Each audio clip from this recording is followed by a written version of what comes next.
The fluorescent lights buzzed overhead in the dingy storage facility as Jake Martinez wiped the sweat from his calloused hands. Unit 247 sat before him, padlocked and forgotten, bought for $50 at auction. After 12 hours laying concrete under the Arizona sun, digging through someone else's trash was the last thing he wanted to do. But behind the boxes of moldy books and broken furniture, Jake's flashlight caught something that made his blood freeze. A military duffel bag, olive green and weathered. Inside, beneath layers of dust, lay his father's dog tags, the same father who supposedly died in a car accident when Jake was 7. Only these tags were dated 3 years after the funeral. The photographs came next. His father, alive, standing beside men in expensive suits outside a government building Jake didn't recognize. And then the documents, classified papers that revealed a truth so dangerous it had cost his father everything. Someone had been watching the storage facility, someone who knew Jake would eventually come looking, and now they knew he'd found what was never meant to be discovered. What happens when the life you thought you knew becomes the lie that might kill you? Before we jump back in, tell us where you're tuning in from, and if this story touches you, make sure you're subscribed, because tomorrow I've saved something extra special for you. Jake's hands trembled as he held the dog tags up to the dim light. The metal was cold against his palm, but the etching was clear, Daniel R. Martinez, with dates that made no sense. His mother had buried an empty casket. She had to have known. The storage unit suddenly felt smaller, the air thicker. Jake shoved the photographs back into the duffel bag and zipped it shut. His truck keys jangled in his pocket as he stood, knees stiff from crouching. Every instinct told him to get out, but his feet remained planted on the concrete floor. Outside, tires crunched on gravel. Jake's flashlight beam wavered as he clicked it off and listened. The storage facility was supposed to close at 9. It was well past 10. A car door slammed, then another. Jake grabbed the duffel bag and squeezed behind a stack of cardboard boxes. The musty smell of old paper filled his nostrils as he tried to control his breathing. Footsteps echoed in the corridor, deliberate and measured. Not the shuffle of a night security guard, but the purposeful stride of people who knew exactly where they were going. The footsteps stopped outside Unit 247. "The lock's been cut," a man's voice said. Low, professional. "How long?" Another voice, younger but equally cold. "Fresh. He's probably still here." Jake's heart hammered against his ribs. The duffel bag felt like it weighed 100 pounds. Through a gap in the boxes he could see shadows moving outside the unit. A flashlight beam swept across the entrance, then disappeared. "Martinez bought this unit at auction 3 days ago," the first voice continued. "Construction worker, lives alone in a trailer park on the east side. No wife, no kids, clean record. Orders? Same as always. Clean it up." The words hit Jake like ice water. These men knew who he was, where he lived. They'd been watching him, probably since the auction, maybe longer. The footsteps moved into the unit. Jake pressed himself deeper into the shadows, the duffel bag clutched against his chest. The men were systematic, checking behind furniture, moving boxes. They would find him in minutes. His phone buzzed. A text message. Jake nearly dropped the device trying to silence it, but the damage was done. The footsteps stopped. "There," one of the men whispered. Jake didn't wait. He burst from behind the boxes, shoulder-checking the younger man as he sprinted for the exit. Shouts erupted behind him. Something whistled past his ear. Too close, too fast. The corridor stretched endlessly under flickering fluorescence. Jake's work boots pounded on concrete as he ran, the duffel bag bouncing against his back. More shouts echoed behind him, followed by the metallic click of weapons being readied. He reached his truck as the first bullet sparked off the tailgate. The engine turned over on the second try, and Jake gunned it toward the exit. In his rearview mirror, he saw 2 men in dark suits running toward a black sedan. The storage facility's gate was still open. Jake blew through it without slowing, tires squealing as he took the turn onto the main road. The black sedan was already behind him, gaining fast. His phone buzzed again. This time Jake looked at the screen. The message was from an unknown number. "Your father died protecting what you just found. Don't let his sacrifice be meaningless. Trust no one. A friend." Jake's hands were shaking so hard he could barely steer. Everything he thought he knew about his life, his family, his father's death, all of it was a lie, and now people were trying to kill him for learning the truth. The black sedan was closing the distance. Jake pressed the accelerator to the floor and tried to figure out how to stay alive long enough to understand what his father had died for. Jake's hands trembled as he lifted the photograph closer to the bare bulb hanging from the storage unit's ceiling. The image was grainy, black and white, but there was no mistaking his father's face. Miguel Martinez stood beside three other men in what looked like a construction site, hard hats gleaming under harsh sunlight. All four wore serious expressions, and something about their posture suggested this wasn't just another job site photo. He flipped the picture over. Written in faded blue ink, "Riverside Project, June 1998. Keep quiet or else." Jake's stomach lurched. June 1998. That was 3 months before his father vanished without a trace, leaving behind a wife, a 12-year-old son, and a mountain of unanswered questions. The manila folder contained dozens more photographs, all from the same time period. Construction equipment, workers, what appeared to be some kind of industrial facility being built. But it was the documents underneath that made Jake's blood run cold. Invoices for materials that were never delivered, payroll records showing workers who didn't exist, environmental impact reports that had been falsified. Someone had been running an elaborate fraud, and his father had apparently been right in the middle of it. Jake pulled out his phone and snapped pictures of everything, his photographer's eye automatically adjusting for the poor lighting. As he worked, a memory surfaced from that terrible summer when everything fell apart. His mother crying at the kitchen table, whispering into the phone. Miguel knew something. That's why they had to silence him. At the time, Jake had assumed it was just grief talking. His mother had always been prone to conspiracy theories, especially after the police investigation went nowhere. But looking at this evidence, her words took on a chilling new significance. The sound of footsteps outside the storage unit made him freeze, heavy boots on concrete, moving deliberately down the row of units. Jake quickly shoved the documents back into the folder and killed the light, plunging the space into darkness.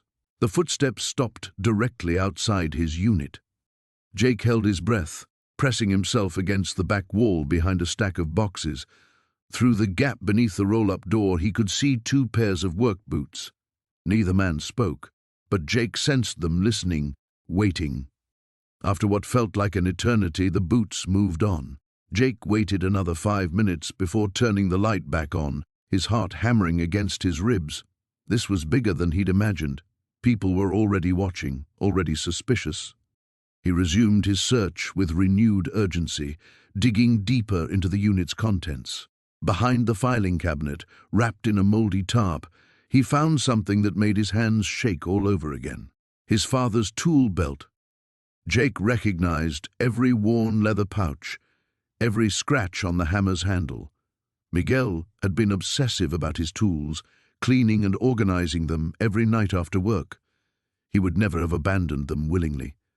Tucked into one of the pouches was a small digital recorder, the kind contractors sometimes used for job notes. Jake pressed play, and his father's voice filled the cramped space, speaking in urgent, hushed Spanish. "If something happens to me, if I don't come home, tell Jake I tried to do the right thing. The Riverside Project isn't what it seems. They're dumping chemicals, paying off inspectors, falsifying everything. I have proof, but Castellanos is getting suspicious. He knows I've been copying documents." The recording crackled with static, then his father's voice returned, even more strained. "I should have stayed quiet, should have just done my job. But those chemicals are going into the groundwater, Kids are getting sick in the neighborhoods downstream. I can't live with that on my conscience." A car door slammed in the background of the recording, and Miguel's voice became urgent. "They're here. I'm going to hide everything in Unit 247. If anything happens to me, make sure—" The recording cut off abruptly. Jake stared at the device, his father's final words echoing in the silence. "Unit 247. This unit." Miguel had hidden the evidence here, knowing someone was coming for him. But how had the unit ended up abandoned, sold for storage fees? And who was Castellanos? He quickly gathered everything that seemed important: the photographs, documents, his father's tool belt, and the recorder. The rest could wait. Right now, he needed to get out of here and figure out his next move. As he loaded the evidence into his truck, Jake's mind raced through the implications. His father hadn't run away.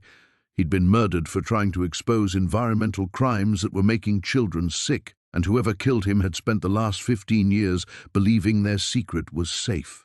They were about to learn how wrong they were. Jake started the engine and pulled into traffic, checking his mirrors obsessively. For the first time in 15 years, he had answers about his father's disappearance. Now he had to stay alive long enough to use them. Jake's hands trembled as he spread the photographs across his kitchen table under the harsh fluorescent light. 23 years had passed since his father walked out that door and never came back, but Miguel Martinez's face stared up at him now, frozen in moments Jake had never seen before. The photos showed his father with 3 other men outside what looked like a construction site. Jake recognized the distinctive red brick facade of the old Riverside development project, the same project his father had been working on when he disappeared. In one photo, Miguel was shaking hands with a man in an expensive suit. In another, all 4 men stood beside a concrete mixer, their expressions serious, almost grim. Jake flipped one photo over and found handwriting in faded blue ink: "Final payment. RD project. March 15th, 1999. 2 weeks before his father vanished. His mother had always insisted Miguel abandoned them, running off with another woman or simply tired of responsibility. The police had found no evidence of foul play, no body, no struggle. Just a man who left for work one morning and never came home. Jake had spent his teenage years hating Miguel Martinez for what he'd done to their family. But these photos suggested something else entirely. Jake examined the newspaper clippings next. Most were about the Riverside development, a luxury housing project that had been abruptly cancelled after several prominent investors pulled out. The official reason cited environmental concerns, but one article hinted at irregularities in the construction permits and possible corruption in the city planning office. One clipping was different. A small obituary from April 2001, Thomas Brennan, 47, died in an apparent suicide at his home on Oak Street. Brennan, a former city planning official, had been under investigation for alleged misconduct in office.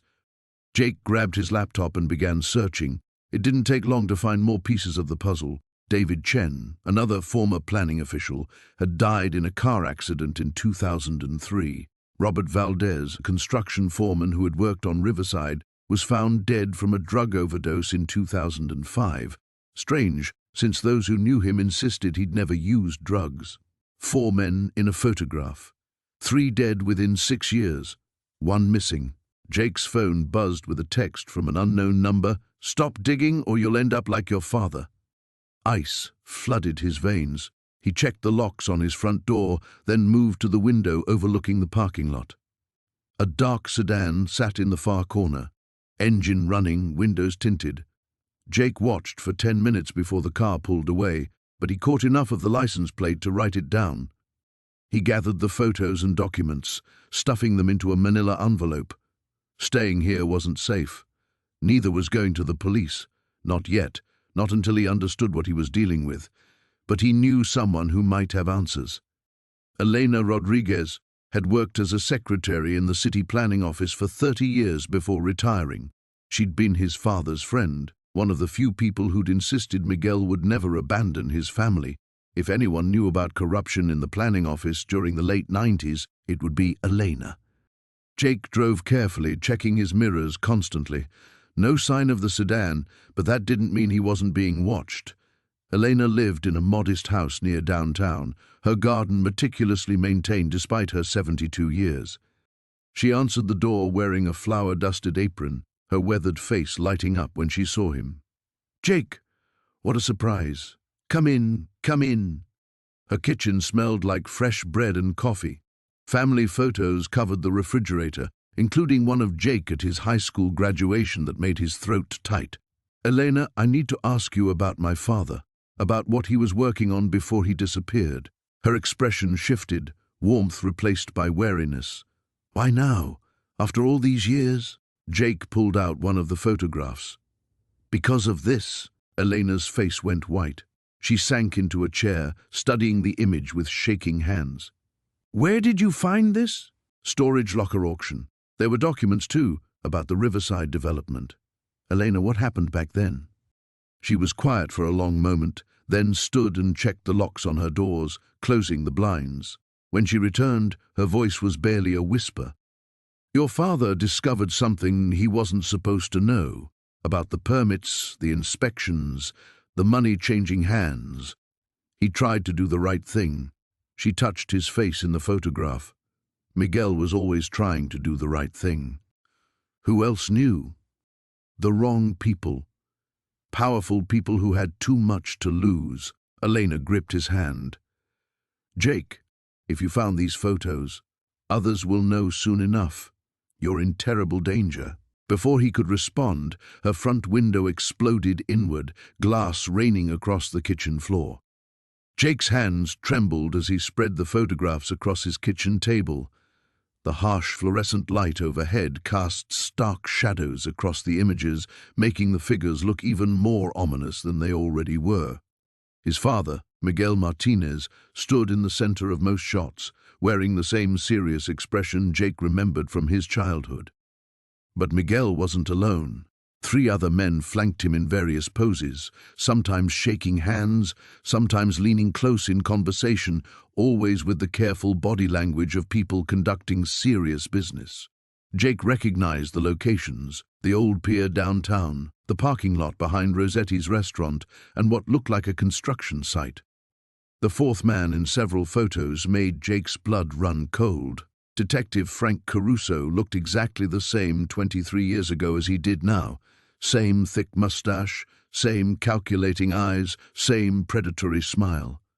The man who dismissed Jake's concerns about his father's disappearance had been photographed multiple times with Miguel in the weeks before he vanished. Jake grabbed his laptop and started researching. Within an hour, he'd identified the other 2 men. Anthony Rossetti, whose family had owned half the restaurants in the warehouse district until a suspicious fire claimed their flagship location in 1999. Vincent Kowalski, a construction foreman who died in a car accident just 6 months after Miguel disappeared. The pattern was becoming disturbingly clear. A knock at his apartment door made Jake's heart skip. He quickly gathered the photographs, shoving them back into the briefcase along with the notebooks.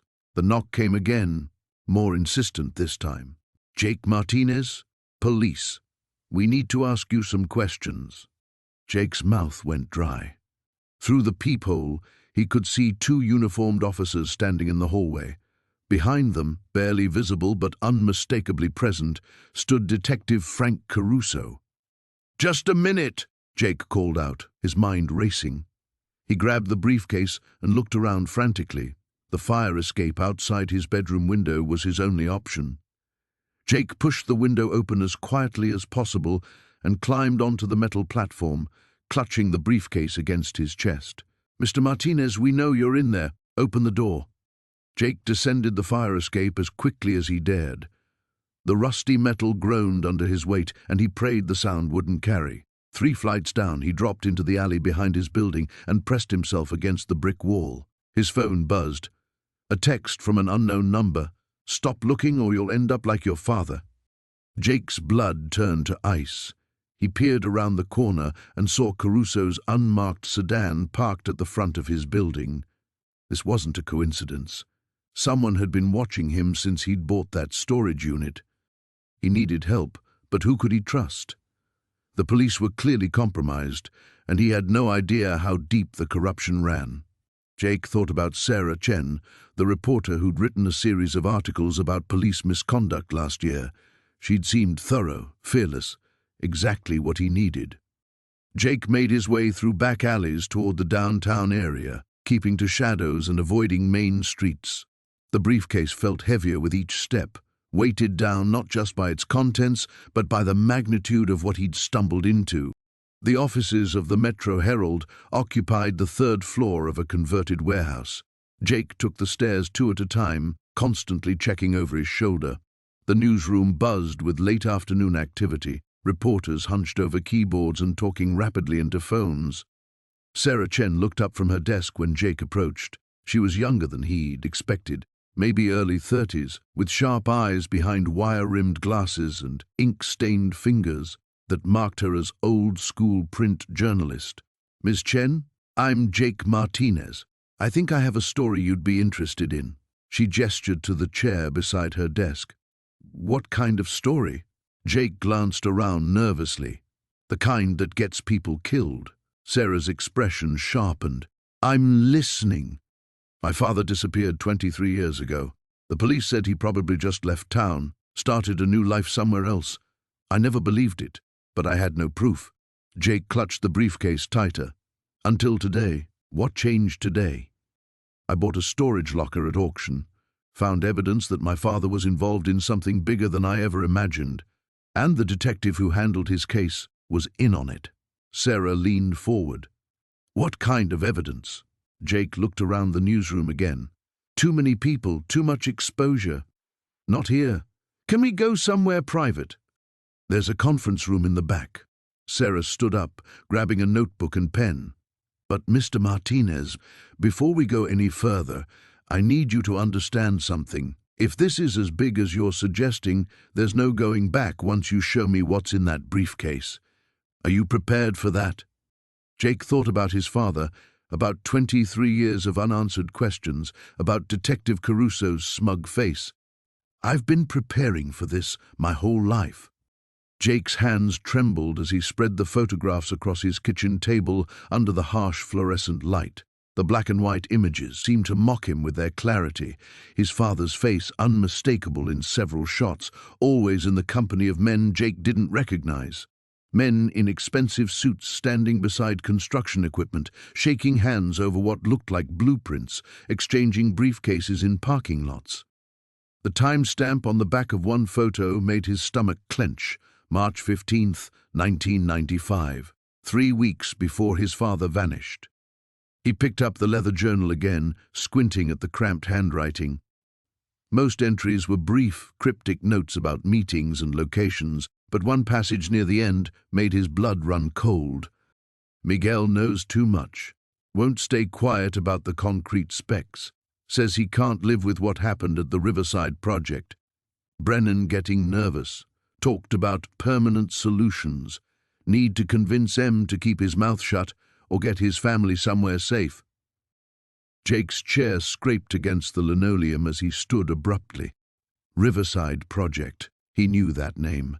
The luxury condominiums that had partially collapsed during construction in 1995, killing 4 workers. The official investigation had blamed faulty engineering, but there had always been rumors about substandard materials and cut corners. His father had been working construction then. Miguel Martinez, always meticulous, always proud of his craftsmanship. Jake remembered him coming home those last few weeks, unusually quiet, drinking more beer than usual while staring at the television without really watching. The phone's shrill ring made him jump. He glanced at the caller ID. "Maria, you sound terrible," his sister said the moment he answered. "Did you sleep at all last night?" "Maria, I need to ask you something about Dad." Jake kept his voice steady, though his heart was hammering. "Do you remember anything about the weeks before he left?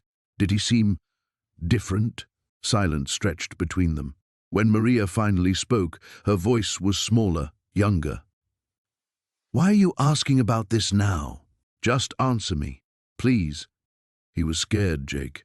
"I was 16, not blind. He kept checking the locks, looking out the windows, and there were phone calls, hang-ups when one of us kids answered, but if Mom or Dad picked up, whoever it was would actually talk. She paused. Mom told me never to mention it, said it would just make things harder. Jake's grip tightened on the phone. Do you remember the Riverside construction accident? Of course. Dad was... God, Jake, why are you bringing this up? He was involved, wasn't he? The silence that followed told him everything. When Maria spoke again, she was crying. I heard them fighting about it, Mom begging him to just stay quiet, to think about his family. But Dad kept saying people were dead, that he couldn't live with himself. The night before he disappeared, I heard him on the phone telling someone that no amount of money was worth keeping quiet about murder. Murder. The word hit Jake like a physical blow. He sank back into his chair, staring at the photographs scattered across the table. Jake, are you still there? I'm here. His voice came out as a whisper. You found something, didn't you? Maria's intuition had always been sharp. That's why you're asking about all this. Before Jake could answer, a soft thud came from somewhere in the apartment. He went still, listening. The building was old, full of settling sounds, but this had been different, deliberate. I have to go, he told Maria. Jake, whatever you found, maybe you should just... He ended the call and set the phone on silent. Moving carefully, he gathered the photographs and journal, shoving them into the manila envelope. The smart thing would be to take everything to the police, but the paranoid voice in his head whispered that if his father really had been killed to keep him quiet, then someone with serious power and resources had wanted him dead. Another sound, the faint creak of a floorboard in the hallway outside his door. Jake's apartment was on the 3rd floor. The hallway ended at his unit. There was no reason for anyone to be lingering outside unless they were there for him. Moving as quietly as possible, he crossed to the kitchen window that faced the fire escape. The metal grating was old but sturdy. He unlocked the window and eased it up, wincing at the small squeak of hinges. The envelope went into his jacket pocket just as he heard the unmistakable sound of someone testing his front door handle. Jake swung his leg over the windowsill and stepped onto the fire escape. The metal was slick with morning dew, and the 3-story drop to the alley below made him dizzy. But as he heard his front door open, apparently his locks weren't as secure as he'd thought, Jake knew he was in the same danger that had likely killed his father. The difference was, this time the secrets were already out of their hiding place. The coffee shop on 5th Street buzzed with the usual morning crowd, but Jake chose a corner table where he could watch both entrances. His hands trembled slightly as he opened the manila envelope he'd brought from the storage unit. The photographs spilled across the scarred wooden surface like accusations. Maria arrived 10 minutes late, her nurse scrubs wrinkled from a double shift. Dark circles shadowed her eyes, but they sharpened when she saw the contents of the envelope. Jesus, Jake, what is this? That's what I'm hoping you can tell me. He pushed the clearest photo toward her. Look at the background. That's the old Martinez construction yard, isn't it? Maria picked up the photograph, squinting at the grainy image. 3 men stood beside a black sedan, their faces partially obscured by shadows. Behind them, Jake could make out the distinctive corrugated metal fence that had surrounded his father's business. This could be anywhere, Maria said, but her voice lacked conviction. Could be, but look at this. Jake slid another photo across the table. This one showed 2 men shaking hands near what appeared to be construction equipment. One wore a hard hat with the Martinez construction logo clearly visible. Maria's breath caught. That's Papa. You're sure? The way he stands, that slight lean to the left from his old back injury. It's him. She looked up at Jake, fear flickering in her dark eyes. Where did you get these? Jake told her about the storage unit, about finding the files and photographs hidden in cardboard boxes that someone had paid to keep locked away for over 2 decades. As he spoke, Maria's face grew paler. There's more, Jake said, producing a sheet of paper covered in handwritten notes. This looks like some kind of payment schedule. Look at the dates. Maria studied the document. The entries began 3 months before their father's disappearance and continued for 2 years afterward. Amounts ranging from $5,000 to $20,000 were listed beside dates, with cryptic initials that meant nothing to either of them. JRMCTB, Maria read aloud. Any idea who these people might be? I've been thinking about that all night. JR could be James Richardson, the city councilman who died in that car crash. Former city councilman, and former head of the planning commission when Papa was bidding on municipal contracts. Jake leaned forward, lowering his voice. What if these payments weren't going to Papa? What if they were coming from him? Maria shook her head. Papa would never pay bribes. You know how honest he was about business. Honest enough to make enemies. Honest enough to refuse to play along with whatever game these other contractors were playing. A heavy silence settled between them. The coffee shop's ambient noise, grinding espresso machines, clinking cups, casual conversation, seemed to fade as the implications sank in. You think someone killed him? Maria whispered. I think someone made him disappear because he knew too much or wouldn't cooperate. Jake gathered the photographs. And I think whoever it was is still out there. Jake, this is crazy. We should take this to the police. And tell them what? That we found some old pictures and a list of initials. Detective Morrison already made it clear the case is closed. Maria grabbed his wrist as he reached for the envelope. Then what are you planning to do? I'm going to find out who MC and TB are.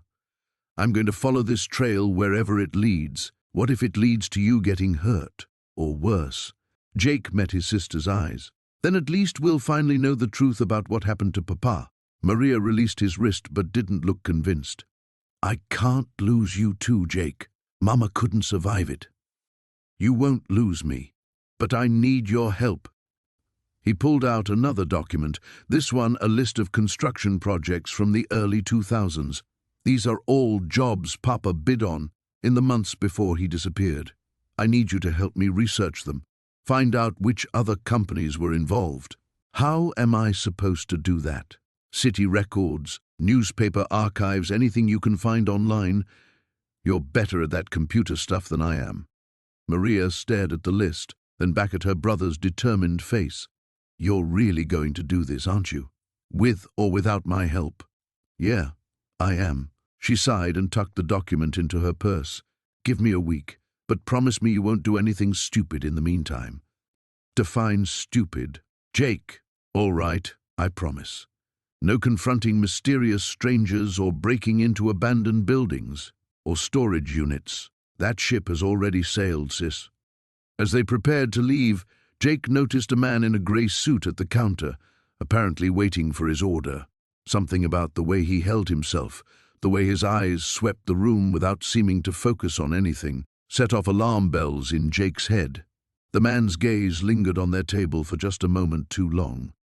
Jake's hands trembled as he spread the photographs across his kitchen table under the harsh fluorescent light. Each image felt like a punch to the gut. His father, Miguel Martinez, stood beside men in expensive suits outside what looked like a government building. In another photo, Miguel was shaking hands with someone whose face had been deliberately scratched out with a pen. The timestamp on the back read, July 15th, 1998, just 2 weeks before his father vanished. Dad, what were you involved in? Jake whispered to the empty apartment. He picked up a manila envelope that had been hidden beneath the photos. Inside were bank statements showing deposits of $10,000 made monthly to an account in Miguel's name. The amounts were consistent, like payments or bribes. Jake's phone buzzed. Sarah's name appeared on the screen. Any luck with those documents? She asked when he answered. More than I bargained for. Jake rubbed his eyes. Sarah, I think my father was mixed up in something big, really big. What kind of something? Jake hesitated. Even saying it out loud felt like crossing a line he couldn't uncross. Money laundering, maybe? Or some kind of government cover-up. These photos, they're not exactly family vacation snapshots. Jake, listen to me carefully. Don't touch anything else tonight. We need to meet somewhere public tomorrow morning. Bring everything. Why public? Because If what you're suggesting is true, then whoever killed to protect these secrets 30 years ago might still be around. And they definitely don't want you digging this up. After hanging up, Jake couldn't shake the feeling that Sarah was right to be cautious. He gathered the documents and photos, sealing them in a plastic storage bag. Then he did something that felt paranoid but necessary. He made copies of everything at the 24-hour print shop down the street, storing the originals and copies in separate locations. The next morning, Jake met Sarah at a crowded diner on the other side of town. She arrived 10 minutes late, her usual composed demeanor replaced by something that looked like controlled panic. "I did some digging last night," she said, sliding into the booth across from him. "Your father's disappearance wasn't the only one in 1998. 3 other construction workers from the same company vanished within a 6-month period." Jake's coffee cup froze halfway to his lips. 3 others? Roberto Santos disappeared in May, Tommy Chen disappeared in August, and David Kowalski disappeared in October. All of them worked for Meridian Construction. Meridian. Jake knew that name. His father had worked there for 15 years. They did a lot of city contracts back then. Exactly. And here's the interesting part. All 4 disappearances happened right after Meridian completed major infrastructure projects, a subway extension, a new courthouse, a federal building renovation. Sarah pulled out a tablet, showing Jake a series of news articles she'd found in digital archives. "Look at the pattern. Each project was over budget, delayed, and involved disputes over materials and labor costs." Jake studied the screen, his mind racing. "You think they were skimming money from the contracts?" "I think it was bigger than skimming." Sarah's voice dropped to barely above a whisper. "What if these weren't just construction projects? What if they were fronts for something else?" Before Jake could respond, Sarah's expression changed. She was looking past him toward the diner's entrance, her face going pale. "Don't turn around," she said quietly. "But we're being watched." Jake forced himself to remain still, though every instinct screamed at him to look. "How do you know?" Man in a grey suit just walked in. He's not looking at the menu board or finding a seat. He's looking at us. Maybe he's just... "Jake." Sarah's voice was urgent now. "He's the same man I saw outside my office yesterday, and outside my apartment building this morning." The weight of the situation crashed down on Jake like a falling beam. This wasn't just about finding answers anymore. Someone was actively monitoring their investigation, which meant someone knew exactly what they were looking for. "We need to leave," Sarah said, separately. "You go first. Head toward the back exit. I'll follow in 5 minutes. What about the storage unit? There might be more evidence." "Forget the storage unit. It's too risky now." Sarah pushed a folded piece of paper across the table. "This is the address of a place we can meet later. It's safe." Jake pocketed the paper and stood up, fighting the urge to glance toward the man in the grey suit. As he walked toward the rear of the diner, he could feel eyes on his back like a physical weight. Outside in the alley, Jake's phone buzzed with a text from an unknown number. "Stop digging or join your father." His blood turned to ice. They weren't just being watched, they were being warned. And whoever sent that message knew exactly what had happened to Miguel Martinez 30 years ago.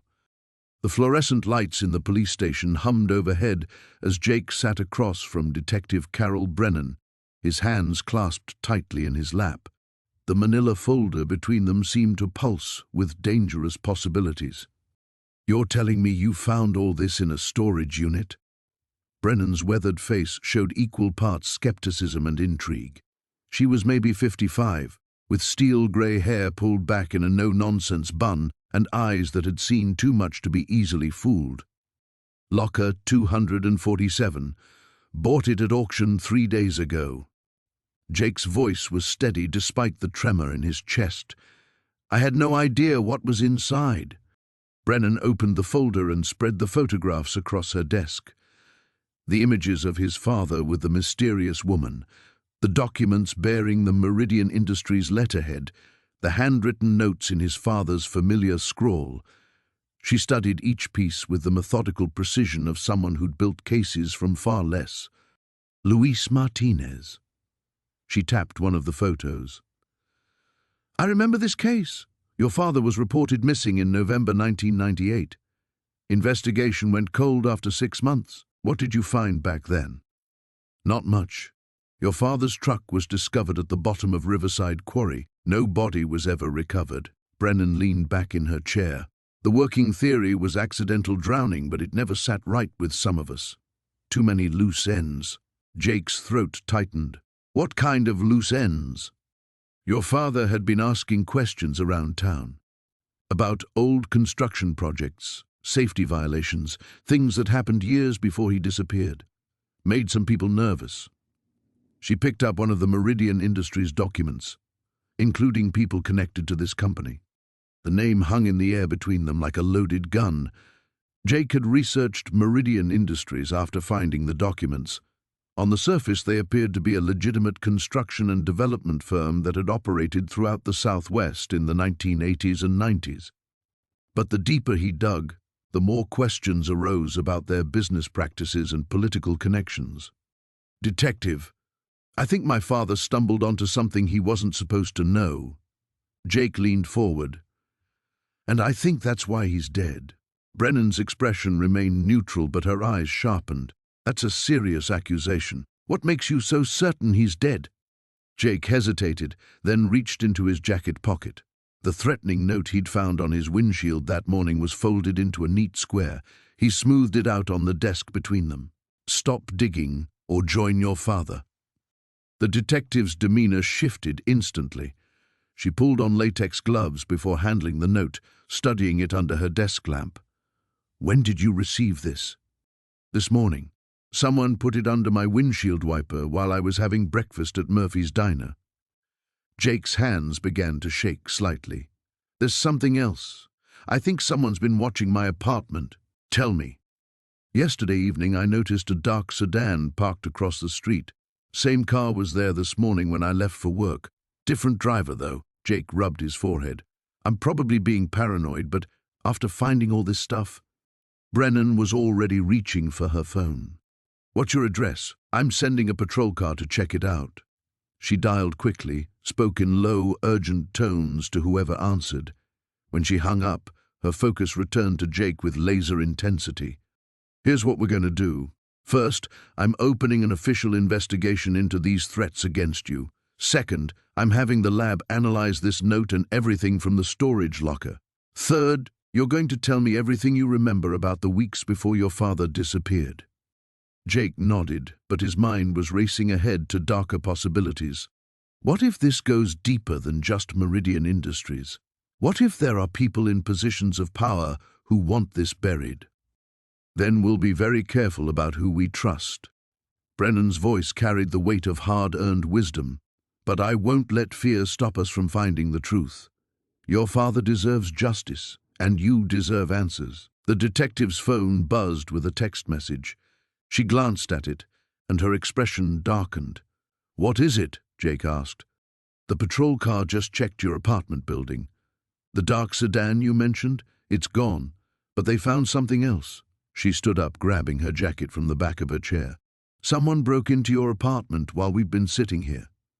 Jake felt the blood drain from his face. The walls seemed to close in around him as the full weight of his situation crashed down. Whoever had killed his father knew Jake was getting close to the truth, and they were done being subtle about their threats.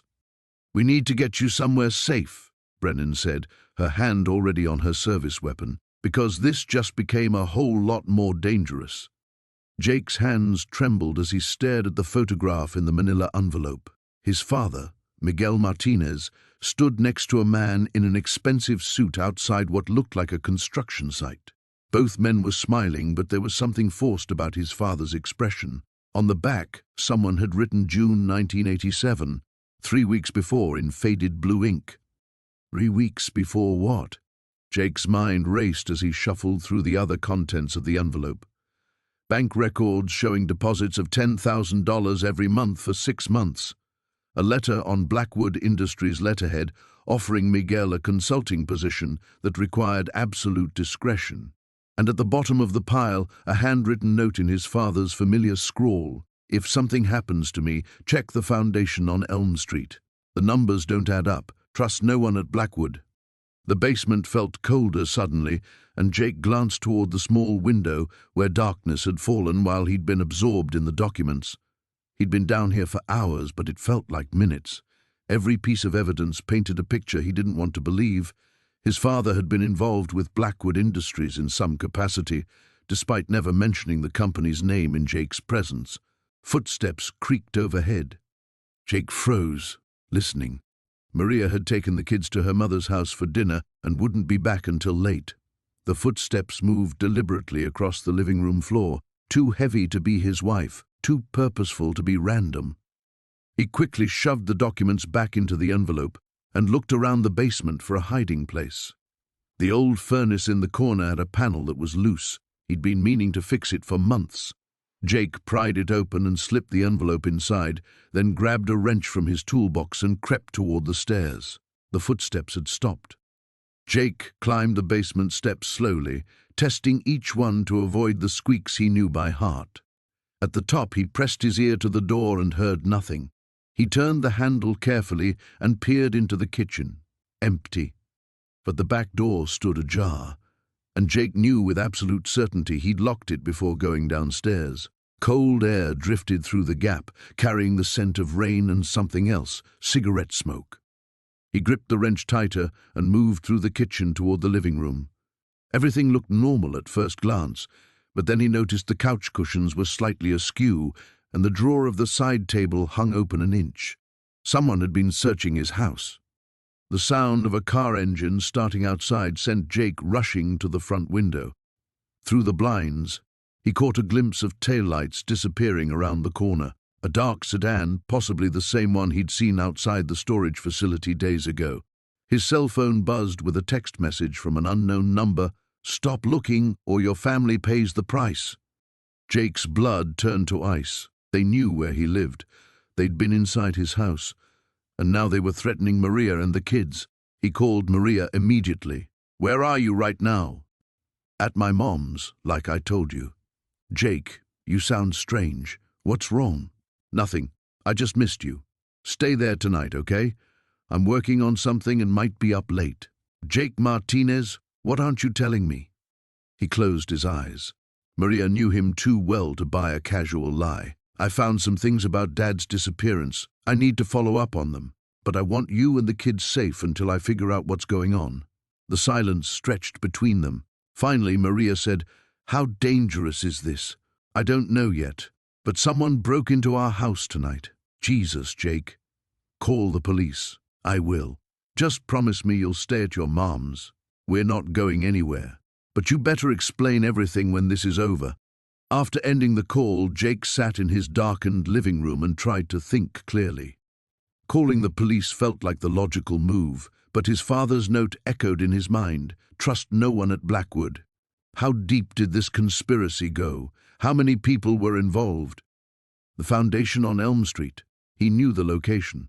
It was in the old industrial district, where Blackwood had built several structures in the late 80s. If his father had hidden something there, Jake needed to find it before anyone else did. But first, he needed backup. Someone he could trust completely. Jake picked up his phone and scrolled through his contacts until he found Tommy Reeves, his old army buddy who now worked private security. If anyone could help him navigate this mess without getting Maria and the kids hurt, it was Tommy. The phone rang twice before a familiar, gravelly voice answered. "Jake? It's been months, man. What's going on?"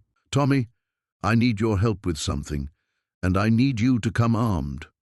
Jake's hands trembled as he stared at the photograph in the dim light of his apartment. The image showed his father standing next to a man in an expensive suit outside what looked like a construction site. Both men were smiling, but there was something forced about their expressions, something that made Jake's stomach clench with unease. He'd been poring over the storage locker contents for hours, spreading everything across his kitchen table like pieces of a puzzle he couldn't quite solve. Financial records, correspondence, blueprints, and photographs, all pointing to something much larger than he'd initially imagined. A knock at his door made him freeze. 3 sharp raps, followed by silence. Jake glanced at the clock, 11:47 p.m. Nobody knocked on his door this late unless something was wrong. He quickly gathered the documents, shoving them into the manila envelope he'd been using to keep them organized. Another knock, more insistent this time. Jake approached the door cautiously, peering through the peephole. A woman stood in the hallway, her face partially obscured by shadows. "Who is it?" he called out. "My name is Elena Vasquez. I knew your father." Jake's breath caught. He hadn't expected anyone to come forward, especially not at this hour. After a moment's hesitation, he unlocked the door and opened it slightly, keeping the chain latch engaged. The woman appeared to be in her 50s, with graying hair and tired eyes that held a mixture of fear and determination. She wore a dark coat despite the warm evening, and her hands were clasped tightly in front of her. "How did you know my father?" Jake asked through the gap in the door. "I was an accountant for Meridian Construction. I worked with Miguel on several projects before he disappeared." She glanced nervously down the hallway. "May I come in? What I have to tell you isn't safe to discuss out here." Jake studied her face, searching for any sign of deception. Something about her seemed genuine, but he'd learned to be careful. Still, she might have answers he desperately needed. He closed the door, removed the chain, and opened it again. Elena stepped inside quickly, and Jake noticed she immediately moved away from the window. "How did you find me?" Jake asked, relocking the door. "I've been watching the news coverage about the storage locker auction. When I saw your name, I knew you had to be Miguel's son. You look just like him." Elena's voice carried a note of sadness. "I've been waiting 20 years for someone to start asking the right questions." Jake gestured toward the couch, but Elena remained standing, her eyes scanning the room until they landed on the envelope of documents on his kitchen table. "You found them," she said, her voice barely above a whisper. "The papers from Unit 247. Jake's blood ran cold. "How do you know about that?" "Because I helped your father hide them there." Elena finally moved to sit down, but she perched on the edge of the couch as if ready to flee at any moment. Miguel knew he was in danger. He'd discovered something that certain people would kill to keep secret. What kind of something? Elena was quiet for a long moment, seemingly weighing her words carefully. Meridian Construction was awarded several major city contracts in the early 2000s, housing developments, infrastructure projects, municipal buildings. But they weren't the lowest bidders, and their safety records were questionable at best. Jake sat down across from her, his mind racing. "You're talking about bribery." "That's where it started, yes. City officials were receiving kickbacks in exchange for awarding contracts to Meridian. But your father discovered it went deeper than that. Some of those buildings, they were constructed with substandard materials. Corners were cut, safety regulations ignored. Miguel found evidence that several structural failures that were ruled accidents were actually the result of negligent construction. People died. 12 people that we could document, maybe more." Elena's voice grew heavy. Miguel wanted to go to the authorities, but he needed proof. He started copying documents, photographing evidence. That's when they realized he was onto them. Jake thought about the threatening note he'd received, the feeling of being watched. "Someone's been trying to scare me off. They want me to stop digging." "The same people who made your father disappear are still around, Jake. Some of them are in positions of power now. City council members, judges, business owners. They have a lot to lose if this comes to light." Elena reached into her coat and pulled out a small key. "Your father gave me this the last time I saw him. He said if anything happened to him, I should give it to someone he trusted. I think he meant for you to have it eventually." Jake took the key, examining it closely. It was small and brass, the kind that might open a safety deposit box or a filing cabinet. "What does it open?" "I don't know. Miguel said it was insurance, something to guarantee the truth would come out if the storage unit wasn't enough." Elena stood up, moving toward the door. "But Jake, you need to be very careful. These people have already killed to protect their secrets. They won't hesitate to do it again. As she reached for the door handle, Elena turned back one last time. Your father was a good man who died trying to do the right thing. Don't let his sacrifice be for nothing. Jake's hands trembled as he stared at the photograph. His father, young and serious, standing beside two other men in what looked like a warehouse. The timestamp read March 1995, 3 months before Miguel Martinez vanished forever. You need to see this. Sarah's voice cut through his paralysis. She held up a manila folder, its edges yellowed with age. Financial records, payments to something called Meridian Holdings. Jake forced himself to look away from the photograph.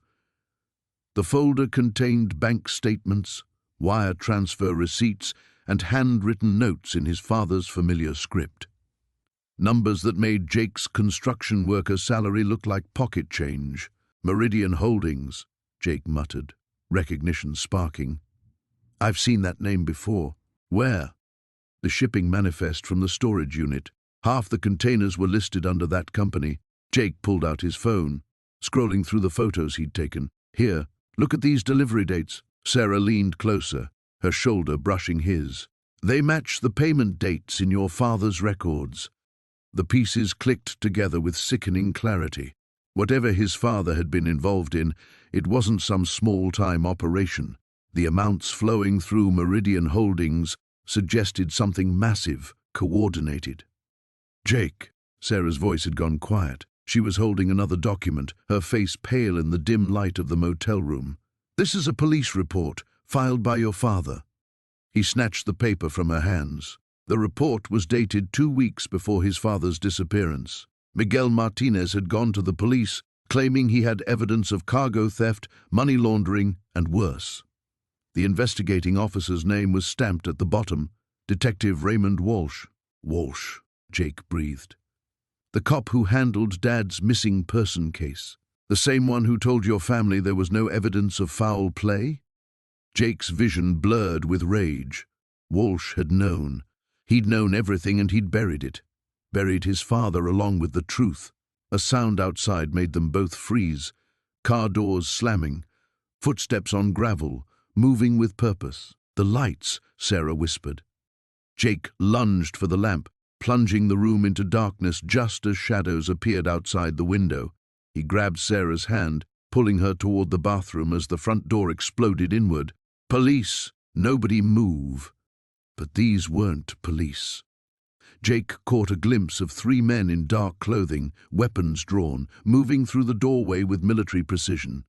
He shoved Sarah into the bathroom and slammed the door, his heart hammering against his ribs. Out the window, he whispered. The bathroom window was small, painted shut. Jake grabbed a towel and wrapped it around his elbow, driving it through the glass. Shards tinkled to the ground outside as voices erupted in the main room. They're not here. Check the bathroom. Jake boosted Sarah through the window first, then squeezed through himself, landing hard on the asphalt behind the motel. His shoulder screamed in protest, but adrenaline kept him moving. The car, Sarah gasped. But their rental was parked in front, visible to whoever was searching the room. Jake scanned the parking lot and spotted an old pickup truck with Nevada plates, its driver's side window cracked open. Can you hotwire a car? What? No. Neither can I. Jake tried the truck's door handle. Locked. He was about to smash the window when Sarah grabbed his arm. Wait. She pulled a bobby pin from her hair. My brother taught me this in high school. While she worked on the lock, Jake kept watch. Through the motel window, he could see flashlight beams sweeping the room. One of the men was speaking into a radio. Got it. The truck door clicked open. They climbed inside, Sarah sliding across to the passenger seat while Jake fumbled under the dashboard. His fingers found a mess of wires, and he pulled them free, trying to remember something he'd seen in a movie once. Strip the insulation, Sarah whispered, glancing back at the motel room.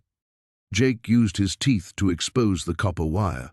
When he touched 2 wires together, the engine turned over but didn't catch. The sound seemed impossibly loud in the quiet night.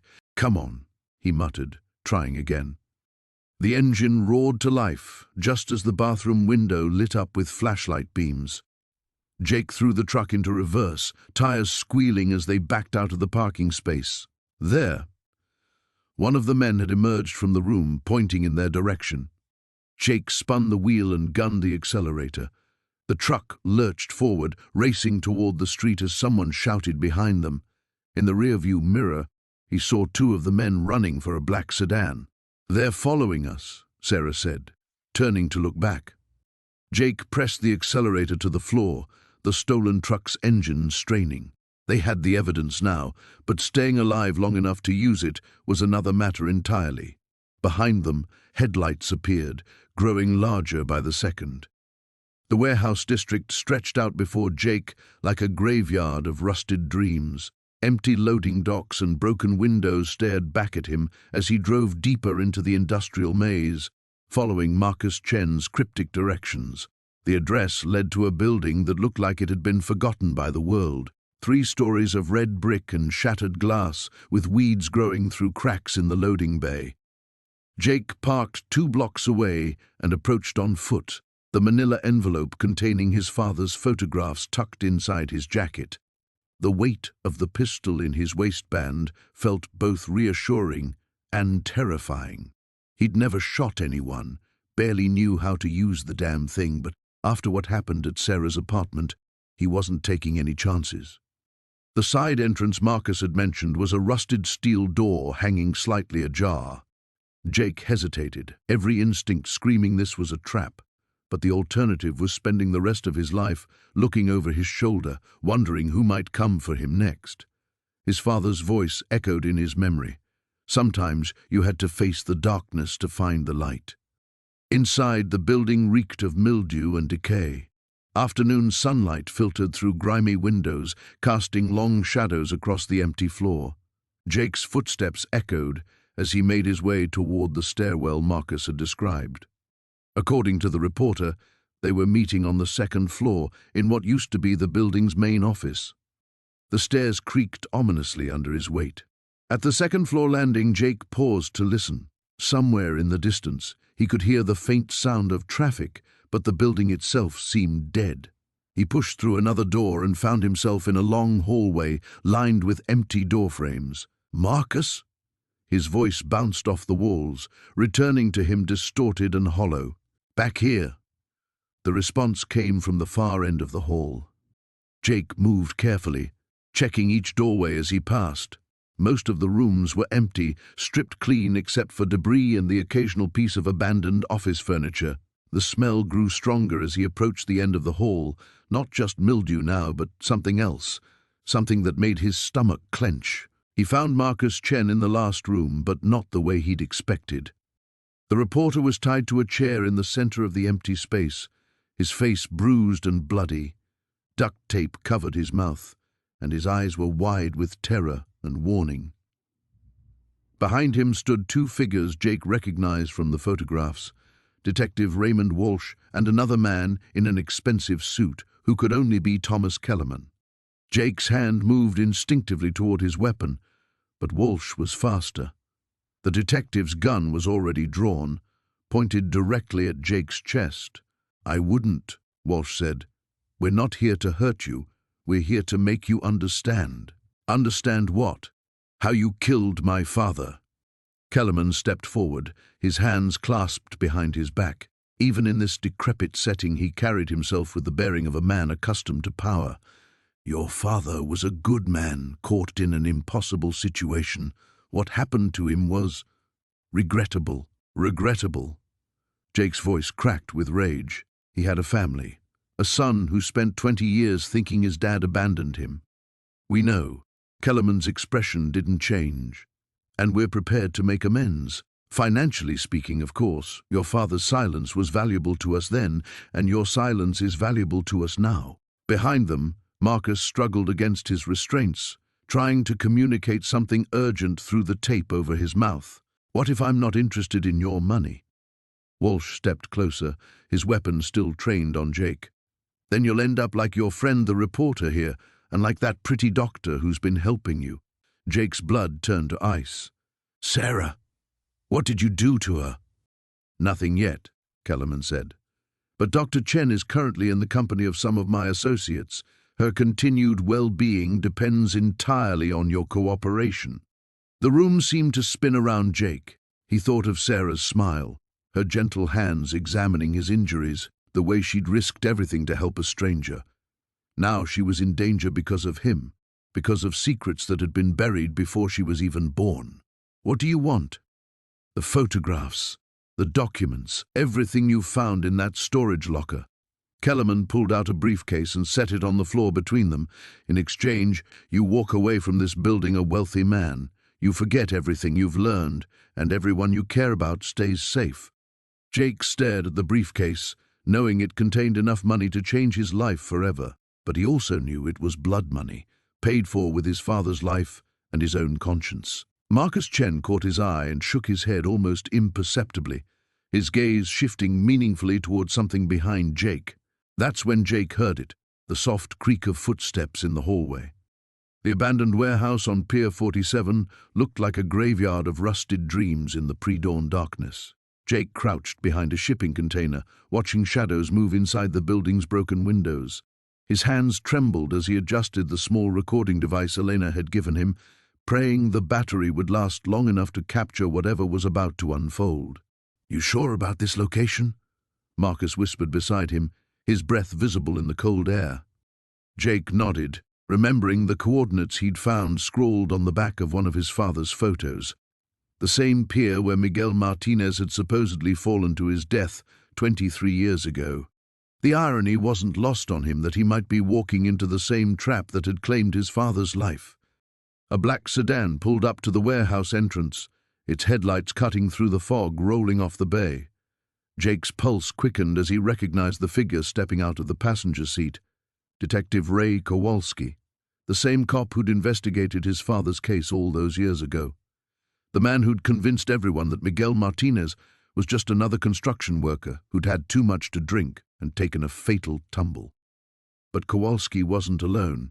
A second figure emerged from the driver's side, and Jake's blood ran cold. Vincent Torino, the construction company owner whose signature appeared on dozens of documents in the storage locker. The man whose projects had mysteriously avoided safety inspections for decades, whose buildings had cut corners that should have triggered investigations. Jesus, Marcus breathed. How long do you think they've been working together?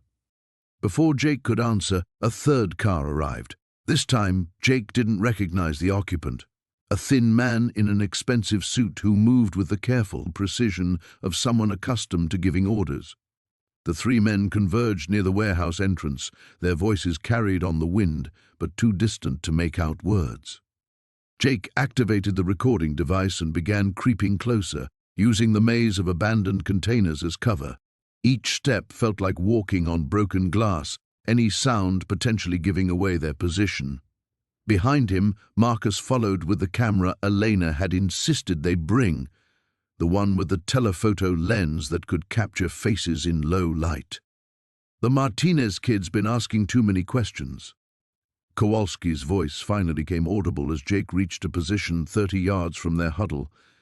He's got the storage unit contents, photos, documents, the whole damn thing. The thin man's laugh was like ice cracking. You told me that problem was handled 23 years ago, permanently. Miguel was supposed to keep his mouth shut about what he saw at the Riverside project, Torino said, his voice defensive, when he threatened to go to the feds about the Foundation reports. You eliminated him, the thin man finished, but apparently not his legacy. His son has inherited his father's inconvenient conscience. Jake's hands clenched into fists. His father hadn't fallen, he'd been murdered for trying to expose safety violations that could have killed innocent people. The sick feeling in his stomach was replaced by a burning rage that threatened to make him do something stupid. Marcus grabbed his shoulder, sensing the tension, holding him back. The storage unit contents can be discredited, Kowalski said. Plant drugs in the kid's truck, arrest him for possession with intent to distribute. Who's going to believe a dealer's conspiracy theories? Too messy, the thin man replied. Too many variables. The journalist he's been working with won't let it drop. No, I think it's time for a more permanent solution. Like father, like son. The casual way he discussed murder made Jake's skin crawl. These men had built an empire on corruption and covered their tracks with violence, and they were planning to add him to their list of casualties. "Make it look accidental," the thin man continued. "Construction sites are dangerous places. Tools malfunction, scaffolding collapses, heavy equipment tips over. Happens all the time." Jake's mind raced as he processed the implications. They weren't just talking about killing him. They were planning to do it at a construction site, probably one of Torino's projects, where they could control the scene and the investigation. The meeting was breaking up.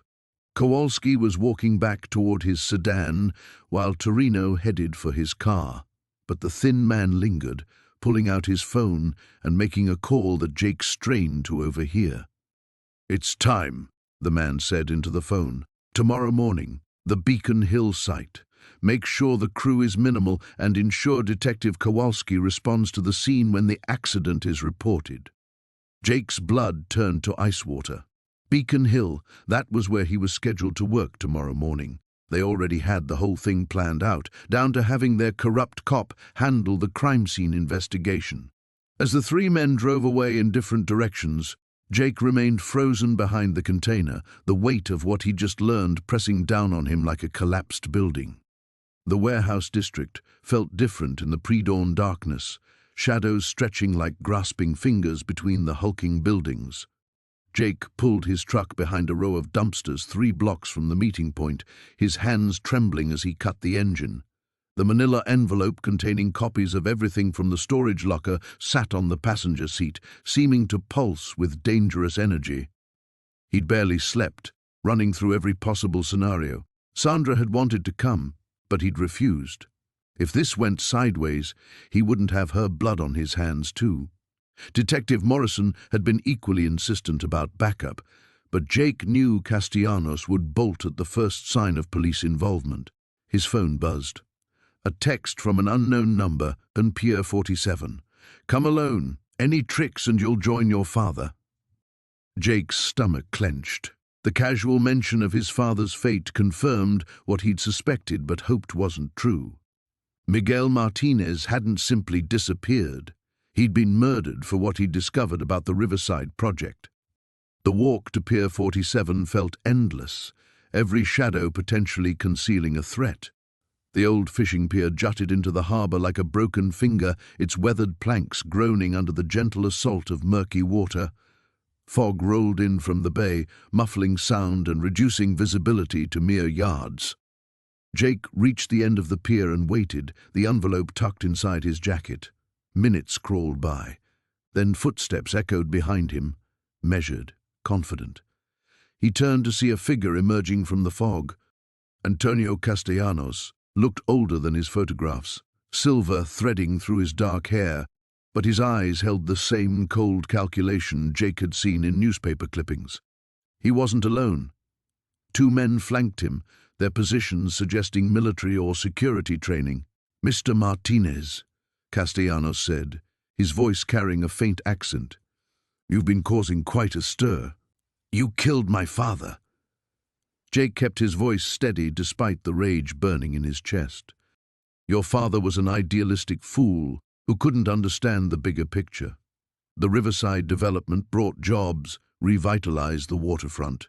A few corners were cut, some environmental reports adjusted. The greater good required small sacrifices. Small sacrifices? Families lost their homes. The groundwater contamination has been making people sick for 20 years. Castellanos shrugged.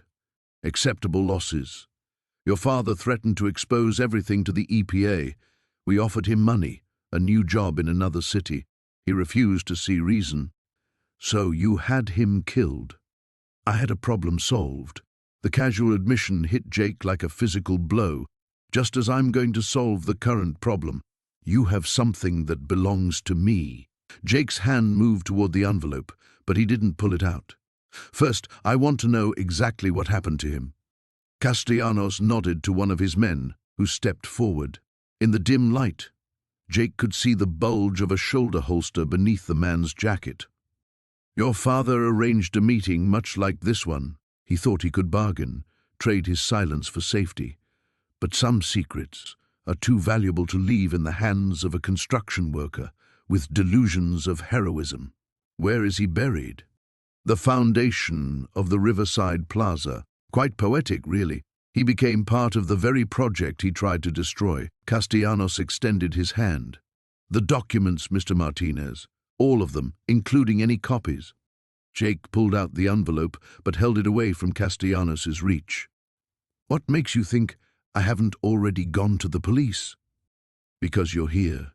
Because you want answers more than justice. And because you know that even with those documents, proving anything after 20 years would be challenging. Senator Walsh won't be happy about this mess. Something flickered in Castellanos' eyes. Surprise, then calculation. You've done your homework. Yes, Richard needed the Riverside project to succeed. His political career depended on it. Still does, in fact. The fog thickened around them, and Jake realized this had been a mistake. Castellanos had no intention of letting him walk away, regardless of what he handed over. The man beside Castellanos shifted slightly, his hand moving toward his jacket. The documents won't bring your father back, Castellanos continued, but walking away will let you live. There are other jobs, other cities. Start fresh, Mr. Martinez. Forget about the past. Jake looked down at the envelope, thinking of his father's earnest face in old photographs, of Sandra waiting anxiously for his return, of all the families poisoned by contaminated water, while powerful men covered their tracks with blood and money. You know what? Jake said, meeting Castellanos' gaze. My father was right to fight you, and he'd be disappointed if I didn't finish what he started. He hurled the envelope over the pier's railing into the dark water below. Castellanos lunged forward with a curse, but the papers were already lost to the harbor's depths. What Castellanos didn't know was that the envelope contained blank sheets. The real documents were already in Detective Morrison's hands, along with detailed instructions about what to do if Jake didn't return by dawn. The game had changed, and for the first time in 20 years, Jake's father might finally get his justice. Jake's hands trembled as he stared at the photograph Detective Morrison had just placed on the table between them. The coffee shop buzzed with late-afternoon conversations, but the world had gone silent around him. There, in grainy black and white, was his father standing next to a man Jake recognized from the storage locker documents, Vincent Kellerman, the city councilman who'd supposedly died in a car accident 3 years ago. When was this taken? Jake's voice came out as barely a whisper. Morrison leaned forward, her eyes scanning the room before answering. 2 weeks before your father disappeared, and 3 weeks before Kellerman allegedly died in that crash. She paused, letting the implications sink in. Jake, I don't think either of them are dead. The photograph slipped from Jake's fingers, fluttering to the table. His father, alive. After 23 years of believing he was an orphan, of wondering what kind of man had abandoned his family, the possibility felt like a physical blow to his chest. The storage locker wasn't random, Morrison continued, her voice urgent but quiet. Someone wanted you to find those documents, someone who knew exactly who you were. Jake's mind raced back to the auction, remembering the elderly man who'd bid against him half-heartedly before backing off. At the time, it seemed like luck. Now it felt orchestrated. Who would want me to know? Before Morrison could answer, her phone buzzed. She glanced at the screen and her face went pale. We need to leave. Now. What's wrong? That was my partner. Marcus Webb is dead. The words hit Jake like ice water. Webb, the former police chief whose signature was all over the cover-up documents, had been their next lead. Now he was gone. They slipped out through the coffee shop's back exit, Morrison's hand resting on her service weapon. The alley behind the building was empty except for a few dumpsters and a homeless man pushing a shopping cart. But Jake couldn't shake the feeling they were being watched. How did Webb die? He asked as they hurried toward Morrison's unmarked sedan. Made to look like a heart attack, but the timing is too convenient. Someone's tying up loose ends. She unlocked the car and they climbed in. Jake, I need you to think. Has anyone approached you recently? Anyone asking questions about what you found? Jake started to shake his head, then stopped. Sarah Chen, the reporter. She knew about the storage locker before I contacted her. Said she'd been investigating the conspiracy for months. Morrison's knuckles went white on the steering wheel. Where is she now? I don't know. She was supposed to meet me yesterday but never showed. A chill ran down Jake's spine. You think something happened to her too? I think we need to assume everyone connected to this is in danger, including you. Morrison pulled into traffic, checking her mirrors constantly. There's something else. I ran the serial numbers on those documents from the locker. The paper stock, the typewriter signatures, everything checks out except for one detail. What detail? The dates. Some of those reports were filed after your father supposedly disappeared. Someone with access to police files has been maintaining this cover-up for decades. Jake stared out the window at the city streets, seeing them with new eyes. Every corner could hide a threat. Every face in the crowd could belong to someone who wanted him dead. The weight of the truth was crushing. Not just that his father might be alive, but that the conspiracy reached deep enough into the police department to have survived for over 2 decades. Where are we going? Somewhere safe while I figure out who I can trust. Morrison turned down a side street Jake didn't recognize. But first, I need to know everything. Every conversation you've had about this, every person you've told, every detail from that storage locker. Jake closed his eyes, trying to organize the chaos in his mind. There's something I didn't tell you about the documents. Hidden in one of the files there was a list of locations, addresses all over the city. I thought they might be safe houses or meeting places. Morrison's eyes met his in the rearview mirror. Do you remember any of them? I photographed everything before I called you. Jake pulled out his phone, scrolling through the images until he found the right one. Here. Morrison pulled over and studied the screen. Her face went from confusion to recognition to fear in the space of a heartbeat. What is it? This address. She pointed to the 3rd location on the list. It's where Vincent Kellerman's widow lives now. If he's really alive, if they've been hiding him all these years. She trailed off, but Jake understood. They had found the thread that could unravel everything. The question was whether they could pull it before someone cut it permanently, along with their lives. The warehouse felt like a tomb as Jake crept through the shadows, every footstep echoing despite his efforts to stay quiet. The phone call had been brief, Elena's terrified whisper saying she'd found something, then the line going dead. Now he was walking into what could easily be a trap, but he couldn't abandon her. The address she'd given him led to an industrial district on the outskirts of town, where rusted buildings stood like silent sentinels against the night sky. Jake's truck was parked 3 blocks away, and he'd approached on foot, every instinct screaming danger. A sliver of light leaked from beneath a door at the far end of the main floor. Jake moved toward it, his father's, .38 heavy in his hand. The weight of it reminded him of Carlos, of all the secrets that had led to this moment. The storage locker felt like ancient history now, though it had been less than 2 weeks since he'd cut that lock and changed everything. The door was slightly ajar. Jake pressed himself against the wall and listened. Voices, low, urgent. He recognized Elena's, tight with fear. The other voice made his blood run cold. You've caused quite a mess, Miss Rodriguez, following breadcrumbs that were supposed to stay buried. Commissioner Williams. Jake should have known. The man had been too helpful, too quick to dismiss the investigation. How many times had his father trusted the wrong people? Jake eased the door open another inch. Elena sat zip-tied to a chair in the center of a small office space. William stood behind her, still in his expensive suit despite the late hour. 2 men flanked the room, muscle by the look of them. Where's Martinez? Williams asked. I told you, I don't know, Elena replied, but Jake could hear the tremor in her voice. He'll come. They always do. That Martinez loyalty. It's what got his father killed, and it'll get him killed too. Jake's finger tightened on the trigger, so his father was dead. Part of him had known, had felt it in his bones, but hearing it confirmed was like taking a physical blow. Carlos was getting too close, Williams continued, pacing now. Started asking questions about the Riverside development, about where the money was really coming from. He thought he could be a hero. Instead of what? A coward like you? Elena's voice carried more steel than fear now. Williams backhanded her casually. Jake bit back a curse and forced himself to wait, to think.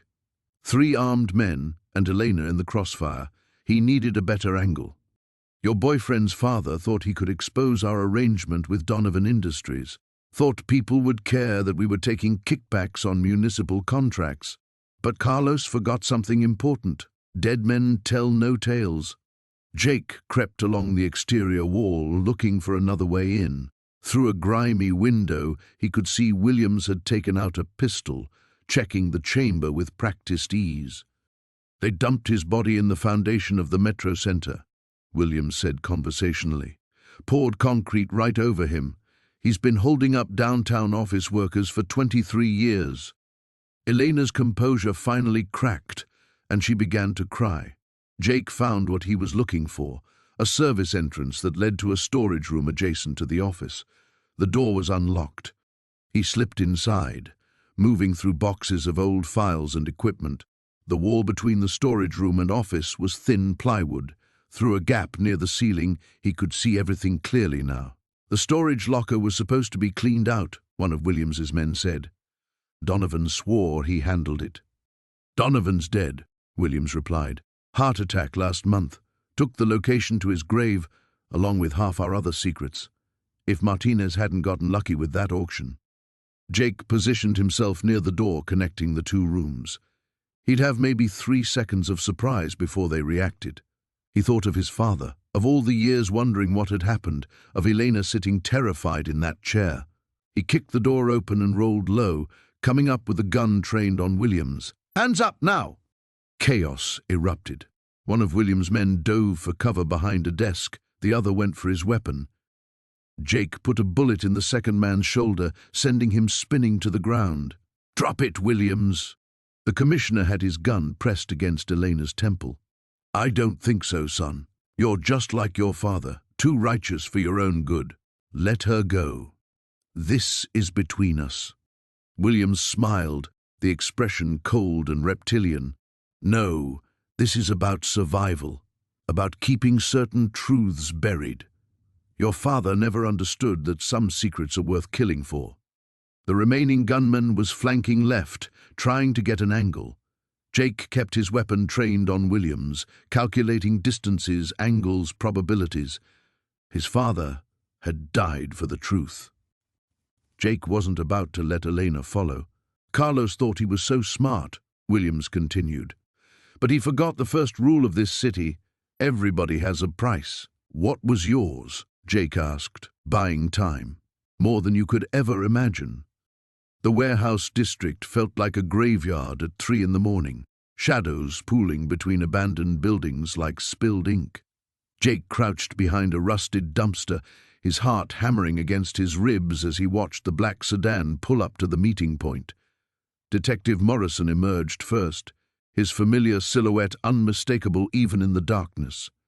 Then came the second figure, tall, distinguished, moving with the careful precision of someone accustomed to power. Judge William Hastings, the man whose signature appeared on dozens of documents in the storage locker, the man who had quietly buried evidence, sealed court records, and ensured that certain cases never saw the light of day. Jake adjusted the small recording device in his shirt pocket, grateful that Morrison had insisted on wearing a wire despite the obvious danger. They had one shot at this, one chance to get Hastings on record, admitting to the conspiracy that had destroyed so many lives. You said this was urgent, Hastings said, his voice carrying clearly across the empty lot. I don't like meeting like this. Morrison stepped closer, and Jake could see the tension in his old mentor's shoulders. We have a problem. Jake Martinez found his father's storage unit. Hastings went perfectly still. I thought that was handled years ago. So did I. But apparently Roberto was more careful than we gave him credit for. The kid has everything. Photographs, documents, recordings. He knows about the money laundering operation, about how we used construction contracts to clean Torino's cash. Jake's breath caught. Vincent Torino, the crime boss who had controlled half the city's construction industry in the 80s and 90s. His father hadn't just been an innocent bystander. He'd been right in the middle of it all. "How much does he know?" Hastings asked, his voice dropping to a whisper that Jake had to strain to hear. "Enough to destroy us both. He knows his father was killed because he tried to go to the FBI. He knows about the warehouse fire, about the witness who disappeared. He's connected the dots between the construction bids and Torino's operation." Hastings began pacing, his expensive shoes clicking against the asphalt. "This is exactly what I was afraid of. I told you we should have burned everything after Roberto's death. You also told me he'd never said anything to his family. Looks like you were wrong about that too." The judge spun around, pointing an accusing finger at Morrison. "Don't blame me for your failures. You were supposed to handle Roberto quietly. Instead, you made it look like an accident that raised more questions than it answered." Jake felt sick. They were talking about his father's murder with the casual indifference of people discussing the weather. His hands clenched into fists, and he had to force himself to remain hidden. Not yet. He needed more. "The boy has to be eliminated," Hastings continued. "There's no other choice. Too much is at stake." "I've been trying," Morrison said, and Jake heard genuine frustration in his voice. "But he's not the naive kid I expected.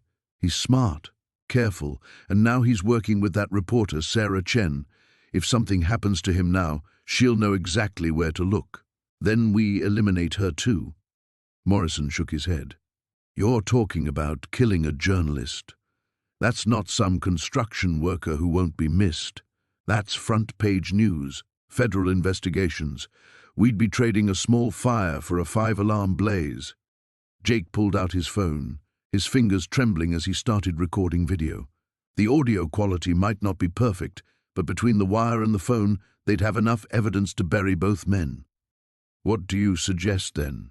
Hastings demanded. "That we just wait for them to expose everything?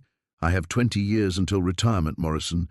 I won't spend them in federal prison because you can't clean up your own mess. Give me more time. I can make it look like gang violence, something unconnected to us. But rushing in now would be suicide." Hastings checked his watch, the gold catching what little moonlight filtered through the clouds. "You have 48 hours. After that, I handle this my way." "What does that mean?" "It means I have resources you don't. People who owe me favors, people who can make problems disappear without anyone asking uncomfortable questions."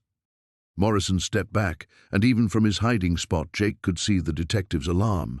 "We agreed, no outside help. Too many people know already. That was when I thought you could handle this situation. Obviously, I overestimated your capabilities." The two men stared at each other for a long moment, the weight of mutual distrust hanging heavy between them.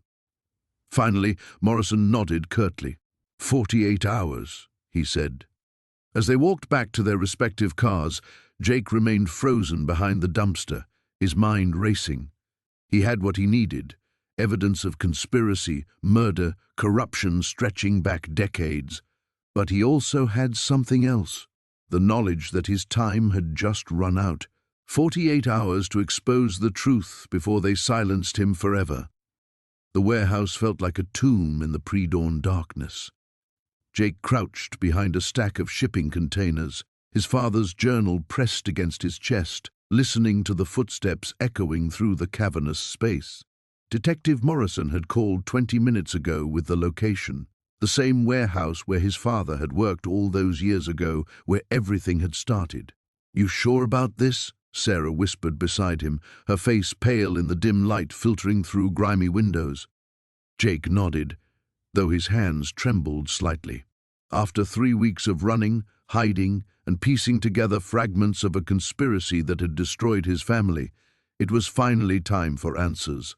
The journal contained everything: his father's documentation of illegal waste dumping, bribes to city officials, and most damning of all, the names of everyone involved in covering up environmental crimes that had poisoned half the neighborhood.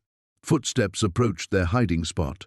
Jake tensed, ready to run, but Morrison's voice cut through the silence. "It's me. Coast is clear for now." They emerged from behind the containers to find Morrison holding a tactical flashlight, his service weapon drawn but lowered. The detective looked haggard, as if he hadn't slept in days. "They're on their way," Morrison said grimly. "Councilman Bradley got wind that we have the evidence. He's bringing cleanup crew, the kind that doesn't leave witnesses." Jake's stomach clenched. Bradley had been his father's supervisor, the man who'd smiled at their family barbecues while secretly orchestrating Roberto Martinez's murder when he'd threatened to expose the truth. "How long do we have?" Sarah asked. 10 minutes, maybe 15. Morrison gestured toward the office complex at the far end of the warehouse. "There's something else you need to see before they get here. Your father hid more than just documents." They moved quickly through the maze of abandoned equipment and rust-stained machinery. Jake recognized some of it from his childhood visits to this place, back when his father had seemed invincible, when the worst thing Jake could imagine was being late for dinner. Morrison led them to a section of the floor where concrete had been recently disturbed and poorly patched. "We found this yesterday, after cross-referencing your father's notes with the warehouse blueprints." The detective produced a crowbar and began prying at the loose concrete. After several minutes of work, a metal box emerged from the shallow hiding place, the same kind of document safe Jake had found in the storage locker. Inside were photographs, dozens of them, showing barrels of toxic waste being dumped into the city's water treatment facility under cover of darkness. The images clearly showed faces: Bradley directing operations, several other city officials Jake didn't recognize, and workers who'd probably been silenced long ago. "He was building a case," Jake murmured, studying his father's careful documentation. "He knew they were going to come for him." "He was protecting you too," Morrison added, pulling out a sealed envelope marked with Jake's name. "This was meant for you to find, but only if something happened to him." Jake's hands shook as he tore open the envelope. His father's handwriting, familiar from homework help and birthday cards, filled 2 pages.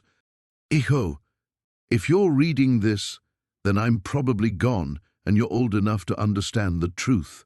I tried to do the right thing, but some people have too much power and too much to lose. The evidence is all here, enough to put them away forever. But more importantly, it's enough to clean up the mess they made of our neighborhood, to stop the cancer that's been killing our friends and neighbors. I know this isn't the inheritance any father wants to leave his son, but you're strong, Jake, stronger than you know. Make them pay for what they've done. Make them fix what they broke. And I love you. Take care of your mother. Trust Detective Morrison. He's one of the good ones. Et tu, papa." Vehicle engines rumbled outside the warehouse. Morrison immediately extinguished his flashlight and motioned for silence. Through the dirty windows, headlight beams swept across the parking area. "Back exit," Morrison whispered urgently. "Move." They grabbed the evidence and ran through the darkness, weaving between machinery and support beams. Behind them, the main entrance burst open, flooding the space with harsh light and shouting voices. Jake clutched the photographs and his father's letter as they reached the rear door. 25 years after Roberto Martinez had tried to expose the truth, his son was finally going to finish what he'd started. "The media's waiting 3 blocks away," Morrison said as they slipped into the alley. "Once this goes public, they can't silence everyone." Jake looked back at the warehouse one last time, then at Sarah's determined face in the dim streetlight. His father's words echoed in his mind. "You're stronger than you know." It was time to prove it.